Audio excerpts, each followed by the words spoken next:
They hurt you over and over again, and you forgave them each time. You always gave them grace, believing they could be better.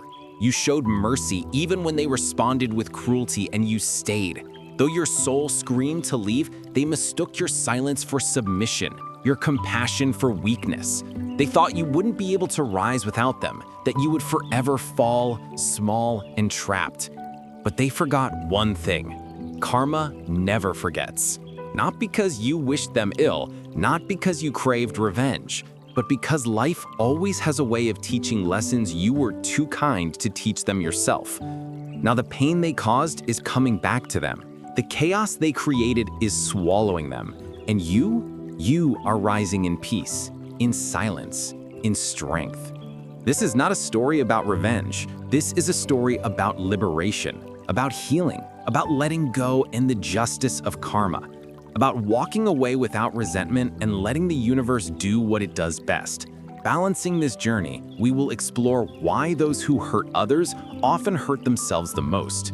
We will talk about wisdom, emotions, discipline, spirituality, and disciplined thinking that will help you regain peace and strength without having to lift a finger. Because sometimes the most powerful thing you can do is do nothing. Let karma do its work. You just have to keep going. A pain from loved ones, not strangers that break you. It is the people you love the most, the people you give your weakest to, the people who say, "I will never hurt you," are the ones who hurt you, not just once, but over and over again.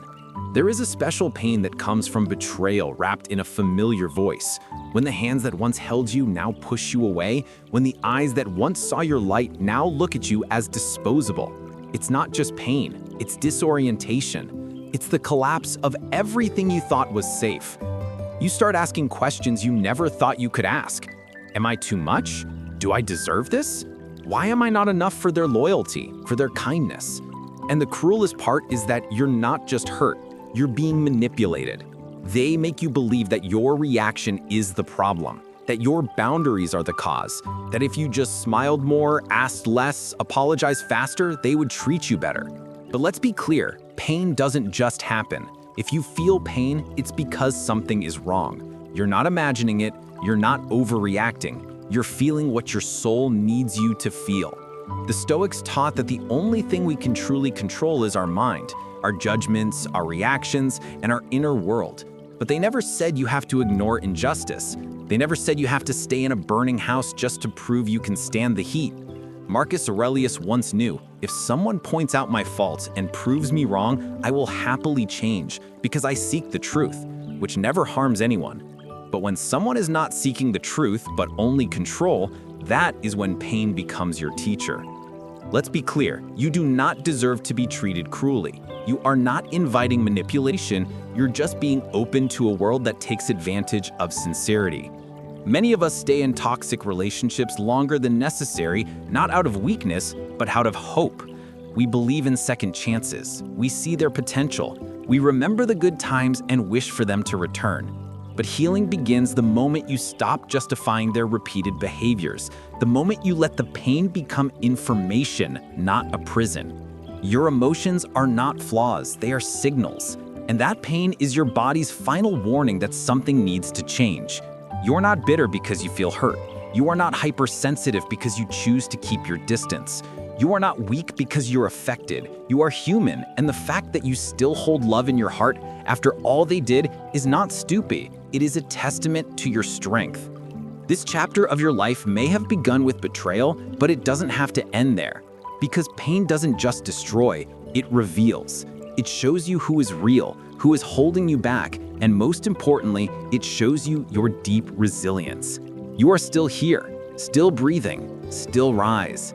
And then they will realize they didn't destroy you, they woke you up. 2. Karma doesn't need you to witness it. They leave as if nothing happened, hurt you without looking back, without apologizing, without reflecting, without remorse. For them, it was just another day. But for you, it shattered something sacred. Maybe what left you naked was not just pain, but injustice. How could someone cause so much damage without feeling anything? This is a truth that every carpenter, every experienced soul knows.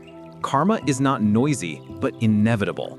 It does not arrive with thunder or lightning. It does not need an audience, your approval, or the perfect moment, but it always finds the right address.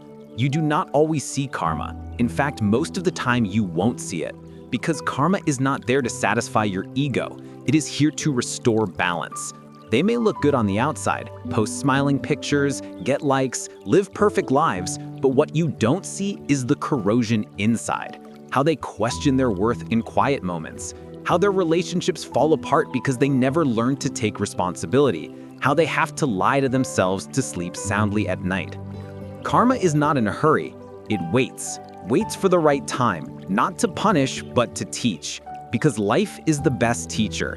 What they refuse to learn through your presence, they will be forced to learn through your absence. Seneca once knew, every sinner is his own executioner.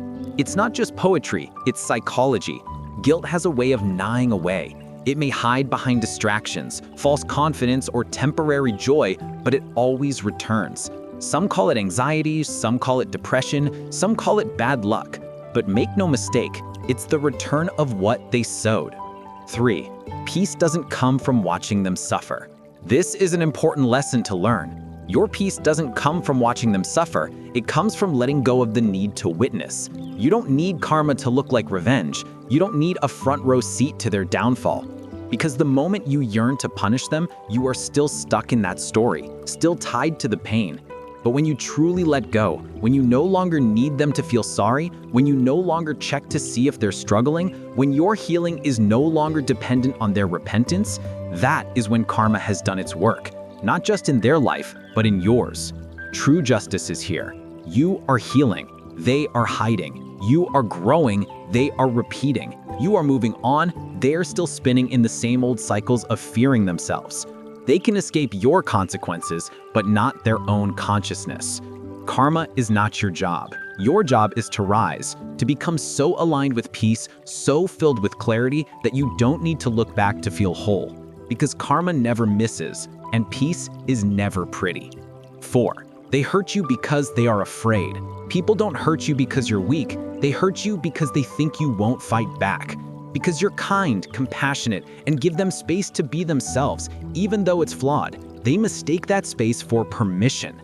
They don't destroy you because they're strong. They do it because you trusted them with your most vulnerable part. Most people who hurt others are not strong. They are afraid of being seen for who they are, afraid of losing control, afraid of someone like you who carries a light, a depth, and a quiet strength they can never match.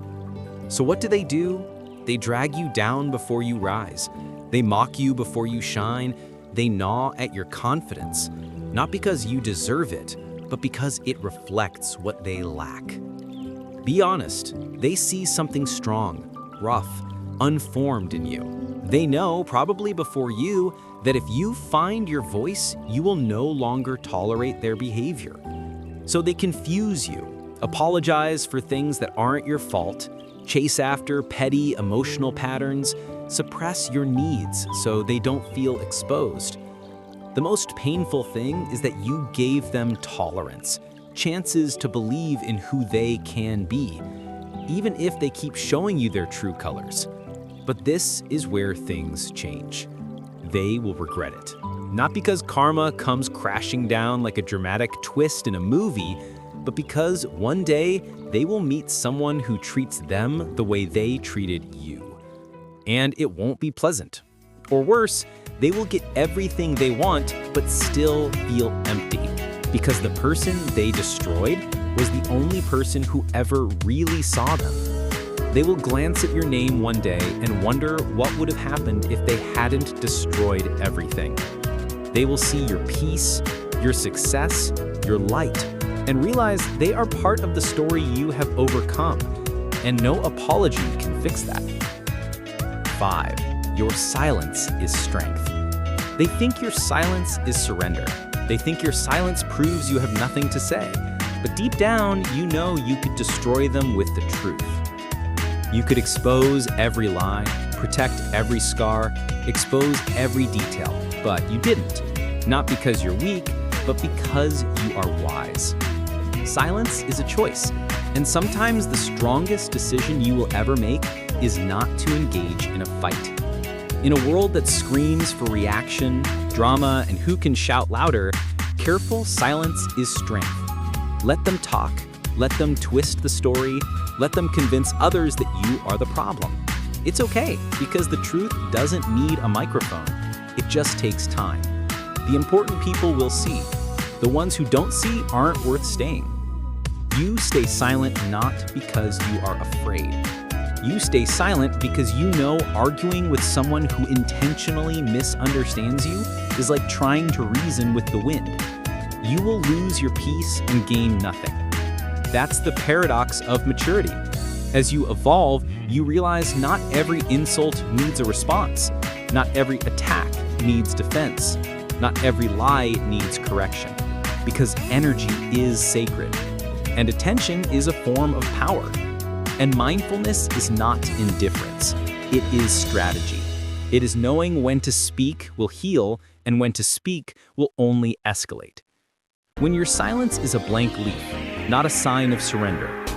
Marcus Aurelius wrote, "The best revenge is to be different from the person who hurt you." That's what your silence does. It separates you from their chaos. It builds a wall they can't get past because it's not built with anger, but with clarity. They want you to react. They need you to be loud and angry because that will justify their behavior, but you give them nothing. No anger, no meltdown, no drama, just silence. And that silence scares them more than any words you could say. Because when they can't make you angry, they're forced to face themselves. And that's where toxic people never want to be. So don't regret the words you didn't say, the texts you didn't send, the arguments you didn't get into. What you protected in that moment was your peace. And by doing that, you stepped out of the game they wanted you to play. That's what the engravers call mastery. Let others throw stones. You are building a temple. Let them scream. You are building a life that cannot be shaken. You do not lose by remaining silent. You win by remaining upright. Because in the end, the loudest person in the room is rarely the strongest, but the calmest always is. 7. Karma is the law of nature. You may have forgiven, rebuilt, smiled again, but a part of you still remembers.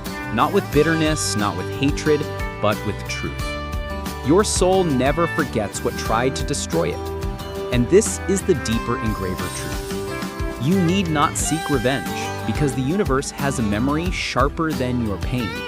No word goes unheard, no wound goes unnoticed, no betrayal is invisible to the natural balance of things. In a universe governed by order, not chaos, there is no getting away with it, only there is panic, only silence in the aftermath. And for those who hurt you, that silence is what they fear the most. They laugh louder, post more, pretend to be stronger, but that is only because they know that karma is not immediate, but always accurate. The universe is like a mirror. It reflects not what people say, but who they really are. While you heal in silence, they keep repeating the same toxic cycles, just a new face, but the pain remains the same. Because the truth is, people don't just receive the consequences, they are stuck in the energy they refuse to change. You don't need to curse them. You don't need to wish them misfortune. You just need to step aside and let life teach you what you don't have to explain anymore. And while they sink deeper into denial, you rise not in spite of what happened, but because of it. Because while the universe doesn't forget the hurt they caused, it also doesn't forget forgiveness. 7. Letting go is the ultimate power. They say that letting go is giving up, that leaving is cowardly, that if you were strong enough, you would have stayed. But they don't understand.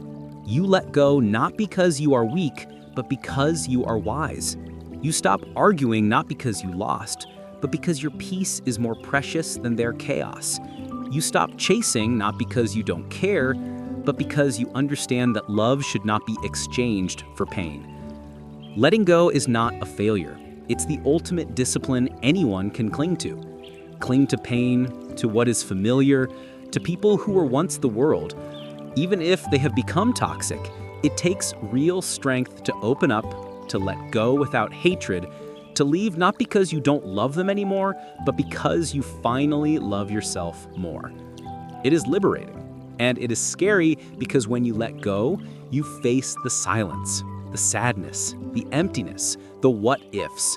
But you also create space, not space for clarity, but for healing, and for the version of you buried under years of emotional noise. Most people don't heal because they're busy clinging to guilt, false hope, identities tied to their pain. But as the saying goes, you don't own anything, not even relationships. What you do own is your mind, your personality, and your choices. 8. You don't owe them anything. You stayed longer than you needed to, gave more than they ever appreciated, explained yourself to people who never listened, and yet you still feel like a villain when you leave. But let's be clear, you don't owe them anything. You owe yourself everything. You owe yourself peace, not their approval. You owe yourself healing, not their validation. You owe yourself the chance to rebuild without guilt, without shame, without chasing closure that will never come. Toxic people don't want to understand you. They want to control. And the more you stay trying to make things right, the more you betray yourself. It's not selfish to put yourself first. It's not cruel to stop burning yourself to warm someone else. It's not wrong to stop watering relationships that are only thorns. And if someone calls it cold, it's because they're only warm in your light, not their own. You don't owe anyone a second chance when they've proven they don't respect the chance you gave them. You don't owe a response for manipulation disguised as love. You don't owe patience for repeated disrespect. Because emotional intelligence also means knowing when the most loving thing you can do is walk away. 9. You are a storm. They think you'll collapse without their recognition. They think they're your oxygen, but they're just smoke. They don't expect that pain in the face of clarity becomes fuel. They give you a wound, you turn it into wisdom. They throw you into the fire, and you come out tempered steel. Because true mental strength is not cold, not revenge, but serenity. Constancy is being so sure of your worth that no betrayal can shake it. You no longer tremble at the sound of their name. You no longer cower in conversation, afraid that their memory will resurface. They are a chapter. You are the whole book. And all the while they are trying to reestablish the control they once had on you.